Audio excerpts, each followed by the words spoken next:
Hey, what's up guys, how's it going on? Thank you so much for the video. I'm Ayrus and welcome back to another Clash Royale video, and today we're going to talk about the Barbarian Barrel draft challenge. So I'm kind of confused with Barbarian Barrel and the Goblin Barrel, so I'm really sorry for that. But then we're going to actually talk about the Barbarian Barrel draft challenge. So let's get the basic stuffs out of the way. So first off, there is going to be a free entry for you, and if you can make it to Royale wins, the next time it's going to cost you 100 gems. So make sure you're watching this guide and going to use that the right way to make sure that you're saving up those 100 gems. You don't want to waste up gems, right?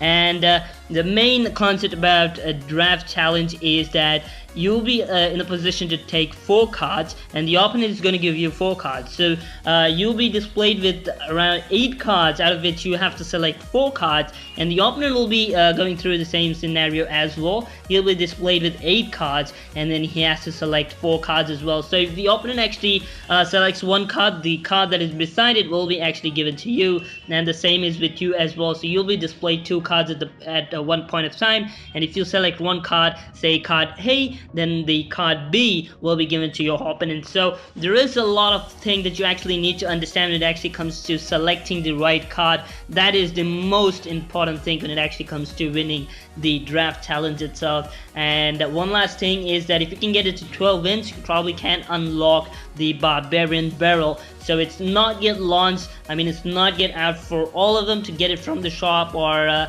get it from any test or something like that. But then if you can get it to 12 wins, you can get the Barbarian Barrel for free.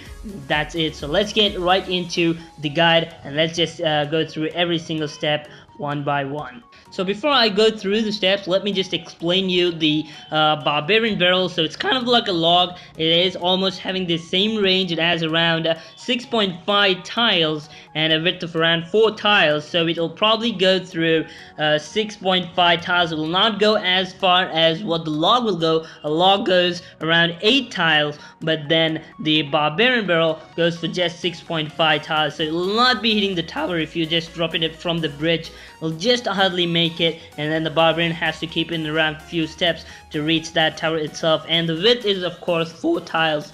So any ground troop that is actually in his path while you're actually deploying the Barbarian Barrel will be affected. They will be pushed down. So all cards won't be pushed down. I mean to say, like the big cards like maybe the Giant or maybe the Golem, and all these heavy guys will not probably affect from the Barbarian Barrel, but then their health will go down, but then they won't actually move around on that arena, except for those cards that actually are kind of weak. They don't have that muscle and stuff, so if they're huge, they probably won't move at all. So it is really good when it actually comes to putting it on huts and something like that. So if you're actually putting the barrel on the hut, or maybe a pump or something like that that's on near the way to getting to that tower, then probably put it in the barrel, and then it's gonna do so much damage. So it's really good, you guys. You need to understand, it's really good. It's kind of a log with the Barbarian, and once the kind of rolling stuff is done from the barrel itself,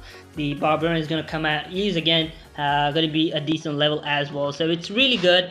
So now that this guy's introduction is out, let's just get into.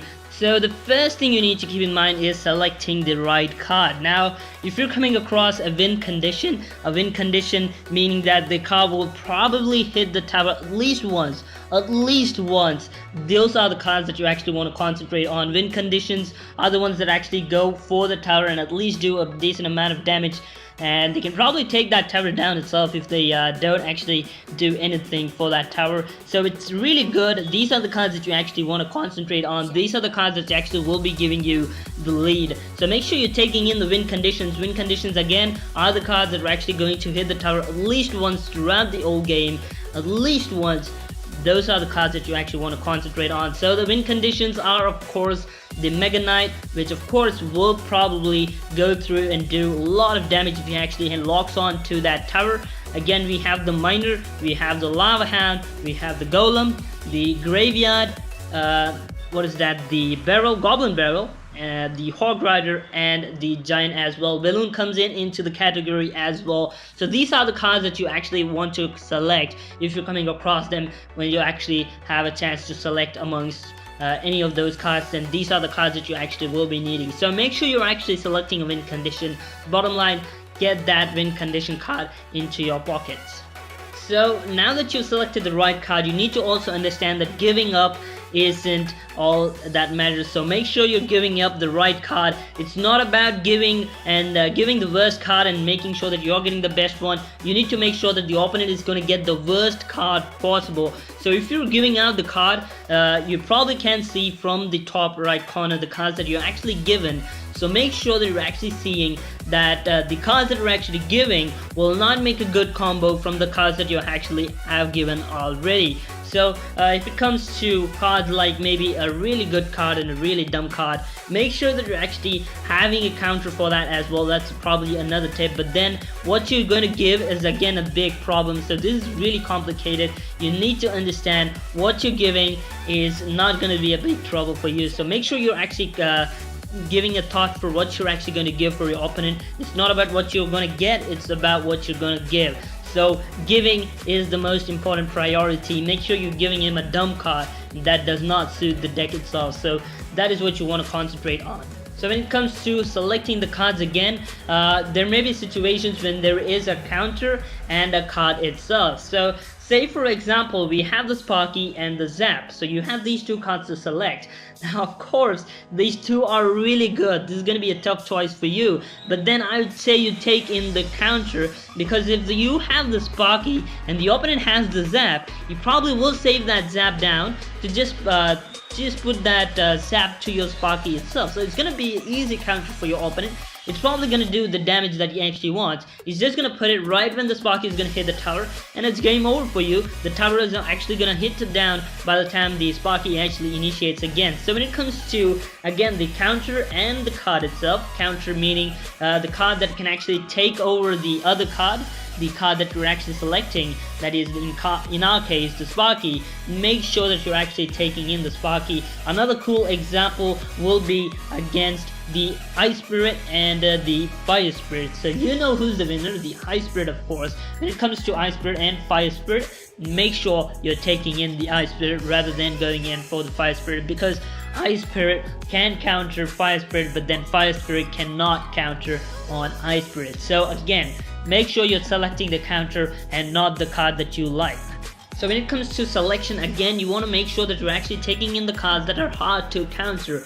So cards like maybe the Elite Barbarian, the Goblin Gang, the Skeleton Army, Balloon, Graveyard, Goblin Barrel, Inferno Dragon, Sparky, and then the the Sparky, and then yeah, these are the cards that are really hard to counter. Unless you have a really good card, you probably cannot counter them all by themselves. So if you have the Inferno Dragon and the opponent does not has an Electro Wizard or maybe a Zap, it's pretty much game over. The Inferno Dragon, you can just see the amount of damage it actually is going to do for tanks. So if the opponent is coming up with a tank, of course he or she would probably have at least one tank. So if you have the Inferno Dragon, it'll easily take that tank down if he doesn't has a counter for it. So make sure you're selecting these cards because they are not easy to counter, and that is the most important tip I would give you. Make sure you're selecting the card that is not easy to counter. That'll of course help you a lot.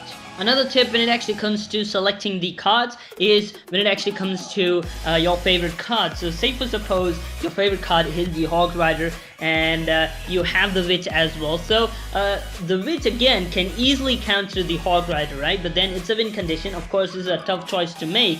But then if you love the Hog Rider, probably go ahead and click on it really quick.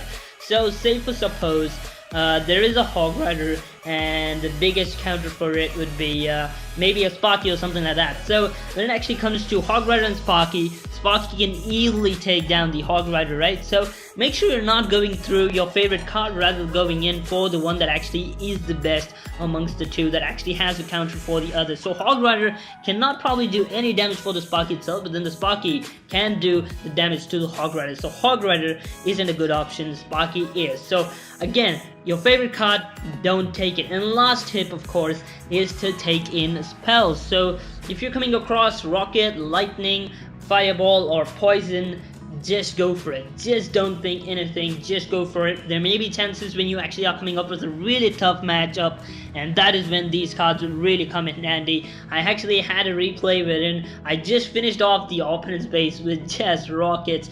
believe it or not, he had really good counter for me. I had maybe a Pekka deck. He was actually having those goblin gangs and all that stuff, so I probably couldn't counter on him. So he probably had everything, the Infinite Dragon, the Goblin Gang, and all that stuff. So I just made up the Elixir, put the rocket, kept going on, and I finally made it 2-1. That was such a pity for that guy. Probably would have felt that taking in rocket or something like that would definitely help. He definitely did take in the Zapping spell. Yeah, he took in the Zap spell, he gave me the rocket spell. He definitely learned the lesson over there. So make sure you're taking in the spell. Spells again are really gonna help it when it actually comes to scenarios when you can and cannot actually go to that tower, cannot actually use any card that actually touches the tower.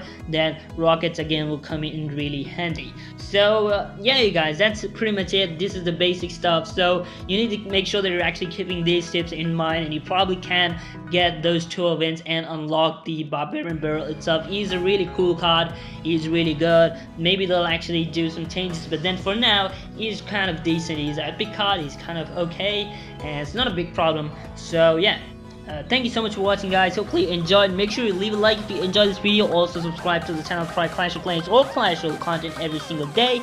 Make sure you click on the bell notification icon if you do subscribe. And lastly, thank you so much for watching. I'm Ayrus, and I'll be seeing you next time. Until then, goodbye.